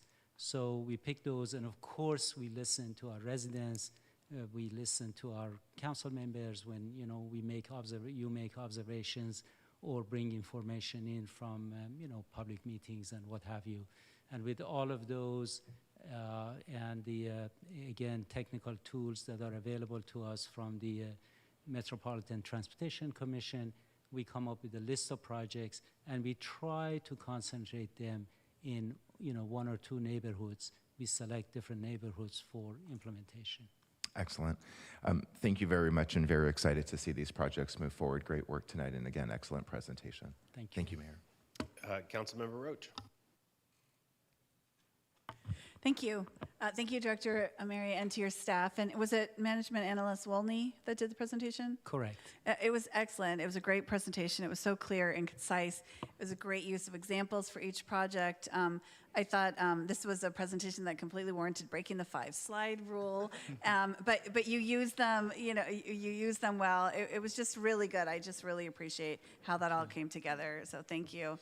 Yeah, the online portal is great. I mean, obviously, this is a great way for community members to drill down on projects if they're really interested, and allows us as council members to direct the community to this great site and that has obviously a lot more information than we know, most of the time. So I think this is a really important tool for the community, for those, willing to sit down and go through all that, because like you said, this is a huge, huge project.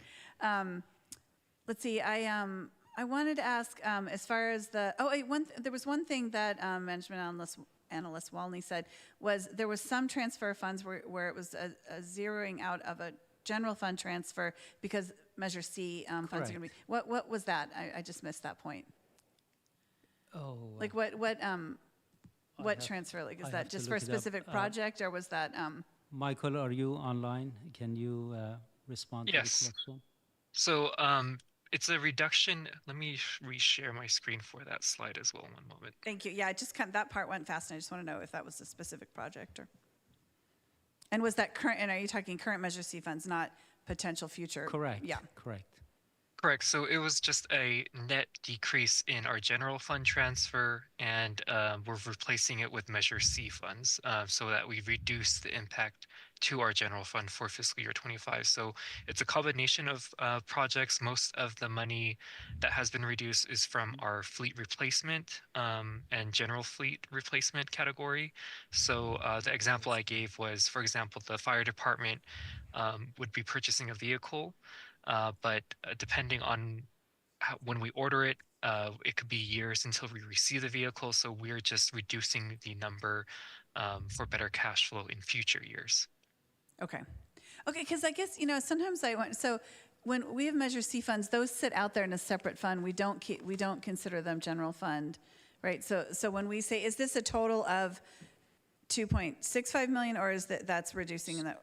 So there is a fund 460, that is transportation system improvements. Okay. There are various, sources of funding, but there is also a general fund contribution of $1 million in 2025.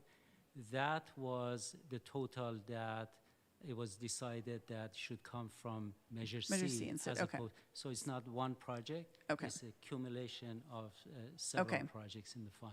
Okay, thank you. Thank you for explaining that. All right, so my other question was the shoreline adaptation plan. Is that part of the unfunded, that sort of large number? Correct. At the bottom, okay. Yes. And is that all of it? Are we not allocating any funds at this point to the shoreline adaptation plan? Correct. Okay. So, and is that one that we can, do you foresee, future grant opportunities for that one, just given, the way, climate change is getting? Much more likelihood of getting something for that, because it is related to climate action. Right. And the federal government is now concerned about that. Okay, but for now it sits in Correct. the big unfunded number. Okay, let's see, and yeah, under livable neighborhoods, I was glad to see the progress on the safe routes for seniors and safe routes to schools. There is one intersection I was hoping, may not be in here, but maybe you could focus on.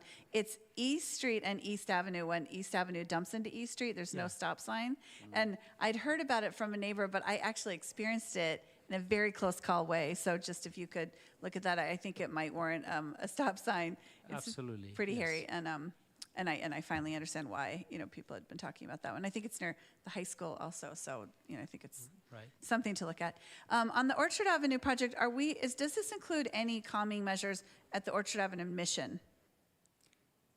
It does. It does. It is going to reduce the width of the street between Joyce and Mission Boulevard, and at the Mission Boulevard intersection, there is going to be some changes to the traffic signal and the timing to make the movements a little bit calmer. Okay, and that's part of the Safe Streets or It is part of the Orchard Avenue improvements Okay. short term. Okay. Yes. All right, thank you. And then under roads and streets projects, I think maybe we talked about this before, but what about, there's that no man's land, south on Mission between all the work that was done in the linear park and into Union City. And I thought there was some work that that the city was doing Yes. on the west side. Yes, there's an area that is inside the city of Hayward, but the roadway is not in the city of Hayward. It's in Union City, meaning that it is still under control of Caltrans. So what our residents have asked is for the extension of the sidewalk. So since Caltrans has jurisdiction over the street, they are asking for some other improvements in addition to the sidewalk. So we are trying to work something out with them to make sure that they are satisfied and they sign up so we can go ahead with our sidewalk improvement. Okay, all right, and then they might work on because it looks so good, you drive in from the south and, but then there's this bald spot. Yeah. Between, I think, Dakota and our linear park area, yeah. Yeah. Okay. It's about Lafayette, I think. Okay, so my other question was on the Mission Boulevard Phase 3, north of A Street. I know some of that work has started, but I did happen to go to the Goodwill store over the weekend, and their sidewalk is really, there's no sidewalk. It's so torn up. And they said that the progress had recently just stopped. And so I'm just wondering, I sort of said I'd ask for them, what's happening there? Because that's a new store, and I think we want to be able to support their success, but it's like totally chewed up. We do, and as you know, with some older areas, there are unexpected things that come up. We have encountered some underground tanks that we have to remove and remediate the soil, and that has caused a little bit of delay. We are working diligently to make sure that we take care of that so that construction can proceed. Maybe someone could communicate with them about that, because they seem to not know. They thought it was just sort of an abandoned project. So No, maybe it's not, yeah. Yeah, I know. I figured I just told them I would ask, so maybe someone can communicate with them. Let's see, and then one more. I think just one more too. I think we talked about this before. I kind of remember Councilmember Andrews asking about this. The Hayward sign as you come in on Jackson Boulevard. What's the progress there? Because the old. Oh, it's going to be replaced. The one that had a lot of club signs on, yes, that is going to be replaced with a new sign. And is that contemplated in this budget? It is currently being worked on by maintenance services. Oh, great. So it is part of the, Correct. It's not an unfunded one. Okay, No, great. No.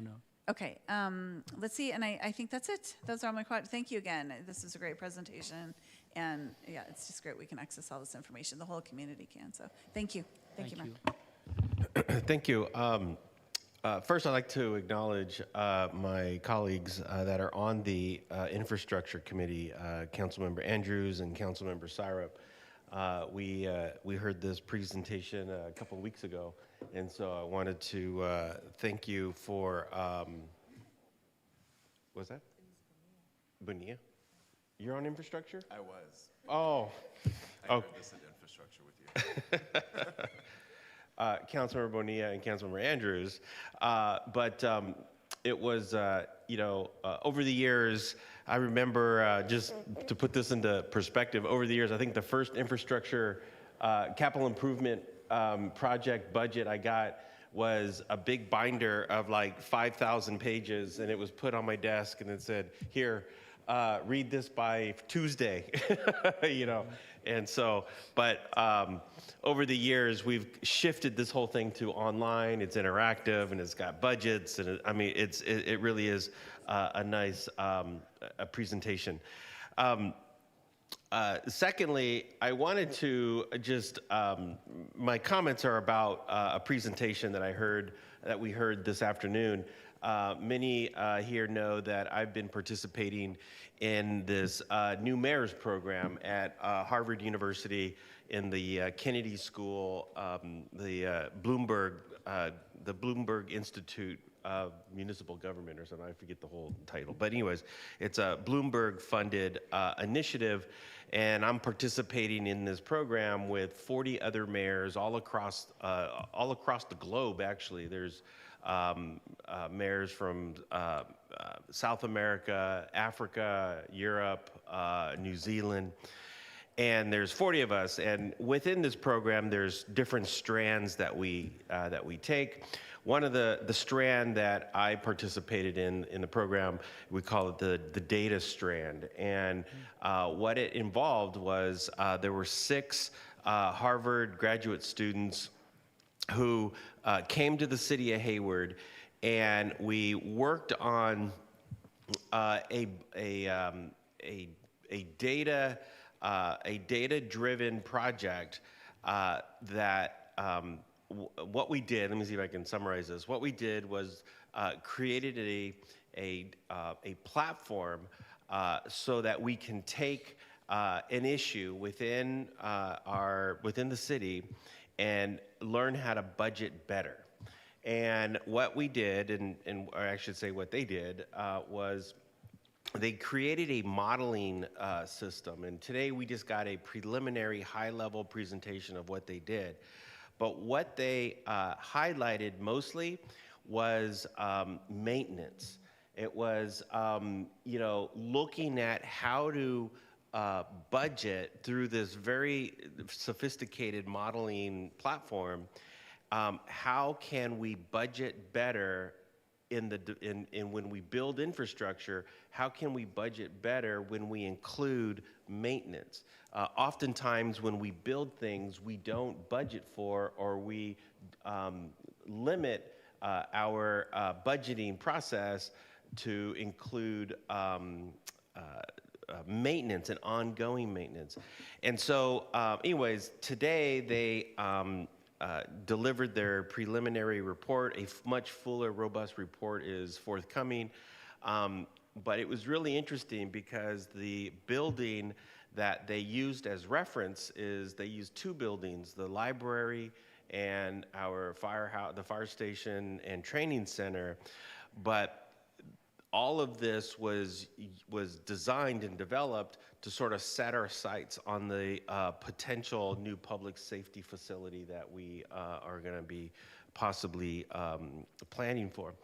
And so it was really interesting, and they reconceptualized the development process and the building process, and they demonstrated how where best we can plug in budgeting for maintenance, and how we can get a much fuller picture of a project when we include those maintenance costs. And anyways, it was very good, and like I said, a much robust, fuller report is forthcoming, and with an interactive budgeting tool that they will include. And I know Mr. Mary was on the call.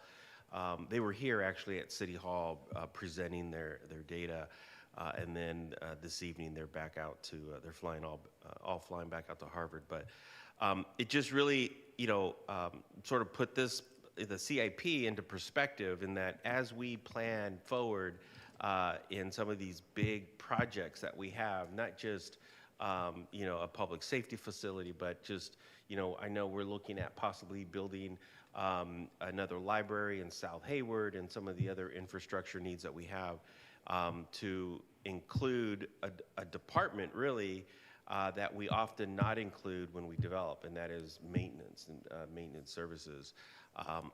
But and just another little part of the story is that it was really interesting that they showed when you include maintenance services in the development and construction process, in the budgeting process, it's also an interdisciplinary approach into development.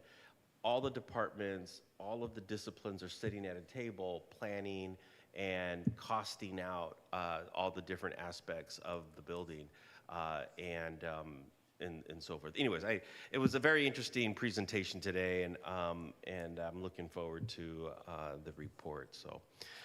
With that said, I don't necessarily have any questions. I just wanted to make that point. Mr. Ameri, Mr. Woolley, thank you very much for your report. Thorough, and it keeps getting better and better every year. So thank you very much. I appreciate it. Thank you very much. Okay, so I'd like to close item number 10, move on to our legislative business, item number 11. And I wanted just to kind of see if there are no objections on the council. I will forego staff report on item number 11 and go straight to council questions. And are there any council questions? Let me see if there are any. Is this from the last one? Yeah, okay. Seeing no council questions, I'll open up for public comment. Seeing none, I don't see anyone online. I'd like to close public comment, come back to the dais and see if I got a motion. I'm happy to move the item, Mayor. I'll second. Moved by Councilmember Bonilla, seconded by Councilmember Andrews. Madam City Clerk, if you can take the vote.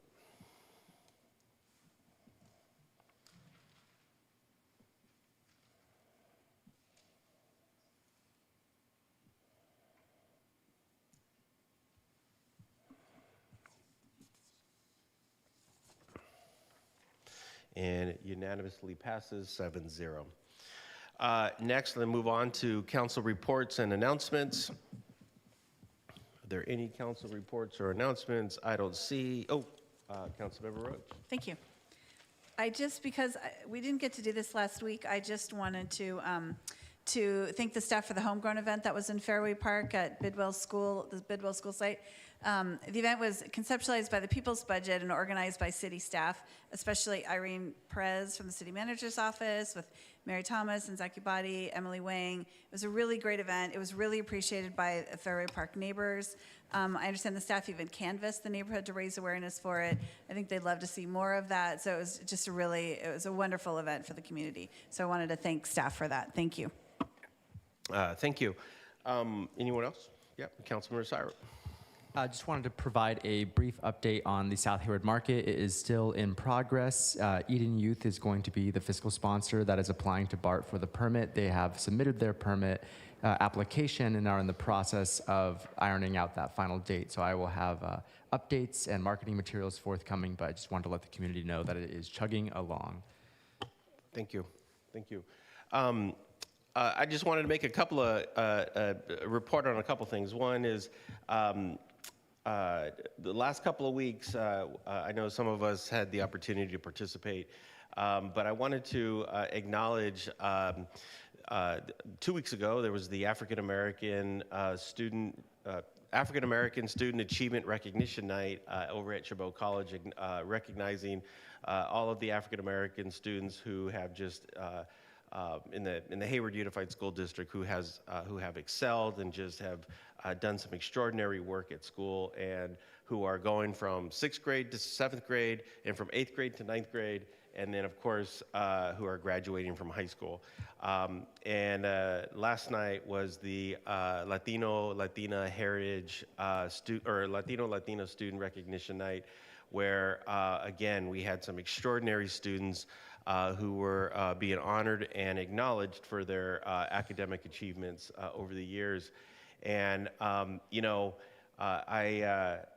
after leaving both events, I have to say, without a doubt, our future are in good hands with these young folks who are just achieving in some extraordinary disciplines.